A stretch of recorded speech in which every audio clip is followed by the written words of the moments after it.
Hey guys, today I am at the Johns Creek Veterans Memorial Park. I just wanted to walk you through what I thought was a really cool park here that's just open to the public here in Johns Creek in Atlanta, Georgia. I'm dedicating this video to my father, a retired first sergeant in the United States Army who served our country for more than 20 years. Dad, this is for you and for every man and woman who wore the uniform, stood the watch, answered the call, carried the burden, and protected the freedoms we enjoy in the United States of America. This memorial walk is amazing. It's more than a quiet place with birds chirping. It's a place of remembrance, of gratitude, of history. The Johns Creek Veterans Memorial Walk sits on acreage inside Newtown Park. As you'll see, there are black granite memorials honoring conflicts from World War I forward, and several other memorials. There's benches, a fountain, a ceremonial bell, a landscaped trail meant for reflection. Here's the Women in Service Memorial. For much of American history, the story of military service was often told as though it belonged only to men. But women have served this country from the beginning. The stone here carries a powerful message. Let the generations know that the women in uniform also guaranteed their freedom. Women did not simply support history from the sidelines, they helped shape it. They carried the wounded, they endured hardship and served in danger. Women have proved that courage has no gender. The Afghanistan Memorial marks a war that began after the terrorist attacks of September 11th, 2001. For many Americans, Afghanistan represents the post-9/11 generation of service. This memorial is dated 2001 to 2021. Those 20 years were a large part of the lives of an entire generation of American service members. It was a war fought not only with weapons and strategy, but with endurance. Remember, the end of a war does not always end the burdens of memories, friendships, losses, and the questions carried by those who served in it. The Iraq Memorial marks the conflict that began in 2003. Like Afghanistan, Iraq became part of the defining military experience of the post-9/11 era. For many, Iraq meant convoy routes, urban combat, roadside bombs, heat, dust, and constant vigilance. It also meant brotherhood, sisterhood, duty, and sacrifice. Which brings us to the Gulf War Memorial of 1990 and 1991, when Iraq invaded Kuwait and a U.S.-led coalition responded through Operations Desert Shield and Desert Storm. It involved more than 650,000 U.S. service members. For many Americans watching at home, the Gulf War was one of the first conflicts experienced through constant television coverage. But for the people deployed, it wasn't a broadcast, it was real. It was time away from home. It was sand, heat, chemical alarms, uncertainty, and the danger of modern warfare. The Vietnam Memorial is one of the most emotionally powerful parts of any veteran's walk. The Vietnam War lasted through years of deep national division, but for the men and women who served, the duty was immediate and real. Soldiers were sent into jungles, rice paddies, fire bases, hospitals, aircraft, rivers, and villages. They served in a war that was confusing, difficult, and costly. Many returned home to a country that did not always welcome them with the respect that they had earned. To our veterans of Vietnam, welcome home.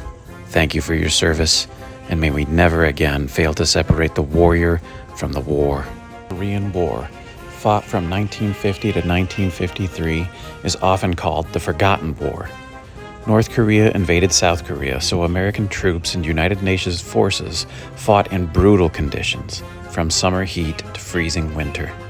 5.8 million Americans served in the U.S. Armed Forces during the Korean War, and more than 36,000 American service members died. The Korean War helped preserve the freedom of South Korea, a nation that would grow into a strong democracy and ally. This memorial honors what is often called the greatest generation.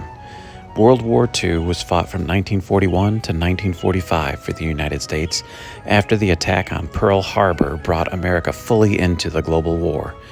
American service members fought across Europe, North Africa, the Pacific, the Atlantic, and the skies above them all. They stormed beaches, flew bombing missions, served on ships and submarines, and liberated towns and camps. World War II saw families ration food and fuel, Factories changed production. Communities sent sons, daughters, brothers, sisters, fathers, and mothers into service. When we look at this memorial, we remember victory, but also remember the cost of victory. Freedom survives because millions of people refuse to surrender it. There's a fountain in the middle of this park, and it's gorgeous and also more than just a decoration. Water moves, reflects, and renews. It creates a sound that softens the silence. It gives visitors like me a place to pause and reflect. In a walk like this, the fountain feels like a breath between memories. It reminds us that grief and gratitude can exist together. We can mourn what was lost and still give thanks for what was protected. Keep in mind, a memorial like this is not only for the dead, it's also for the living, for the veterans who carry the memories on, for the families who carry the absence of their lost ones, and for future generations who need to understand that freedom has always required stewards and guardians. As we approach the World War I memorial, it says, "The war to end all wars." That phrase carries both hope and sadness. At the time, people believed the destruction was so terrible that humanity would never allow such a war again. World War I introduced to the world industrial-scale conflict. Trenches, machine guns, artillery, gas attacks, tanks, aircraft, and a level of suffering that reshaped the world. The United States entered the war in 1917, and American troops helped turn the tide before the armistice on November 11th, 1918. That date later became Armistice Day, and in the United States it eventually became Veterans Day, to honor all who served. The next part of this walk honors military working dogs. These animals served beside American troops in war zones across the world. They detected explosives, guarded bases, searched dangerous areas, tracked enemies, and protected their handlers. Many saved lives. Honoring military working dogs reminds us that service comes in many forms. It also reminds us that the battlefield is filled with relationships between troops, between units, between families, and sometimes between a handler and the dog who helped bring them home. At the entrance, the flags are in front. The American flag, service flags, and the symbols of the branches that have defended this nation on land, at sea, in the air, and across the world. Then there's the message. All gave some gave all. Few phrases capture the meaning of military sacrifice more clearly. All who serve give something. They give time, they give comfort, they give missed birthdays, missed holidays, missed first steps, missed goodbyes. They give parts of themselves to something larger than themselves. And some give everything. They give their last full measure of devotion. They leave behind spouses, children, parents, siblings, friends, and communities who carry their memory forward. This is why memorials matter. They are promises carved in stone. They say, "We remember." They say, "Your name still matters." They say, "Your sacrifice was not invisible." Throughout the walk at Johns Creek Veterans Memorial at Newtown Park, there are trails, benches, monuments, and signs. It's a beautiful honor and remembrance to all of those who have served, and especially those who gave the ultimate sacrifice for you and me. And here are the Gold Star and Blue Star memorials. The Gold Star honors families whose loved one died during service of the U.S. Armed Forces, and the Blue Star honors all men and women who have served, are serving, or will serve. And finally, we come to the Wall That Heals. Here at Johns Creek, the Wall That Heals has a permanent home.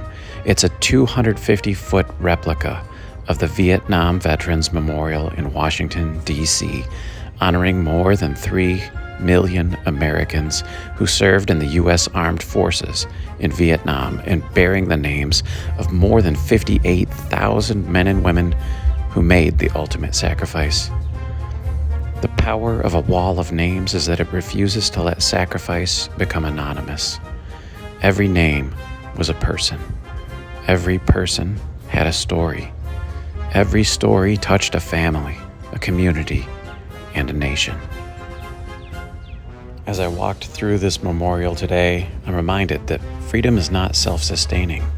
It is handed from one generation to the next by the people willing to defend it. From World War I to World War II, from Korea to Vietnam, from the Gulf War to Iraq and Afghanistan, from the women who served, to the working dogs who protected lives, to the names on the wall. This place tells one continuous story. A story of duty, a story of sacrifice, a story of love for our country, love for our fellow service members, and love for the generations that are still to come. Again, I want to dedicate this video to my father, a retired first sergeant in the United States Army who served for more than 20 years. Dad, thank you for your service, your example, your discipline, and your sacrifice. To every veteran watching, thank you. To every active duty service member, thank you. To every military family, thank you. And to those who gave it all, we remember you, we honor you, we owe you a debt that can never fully be repaid. May we live worthy of the freedoms that you defended, and may we teach our children what those freedoms cost. And thank you for joining me on this walk, commemorating these stones, these flags, this wall, and the names that continue to remind us that the United States of America was protected by ordinary people who answered an extraordinary call. Happy Father's Day to all the veteran dads out there.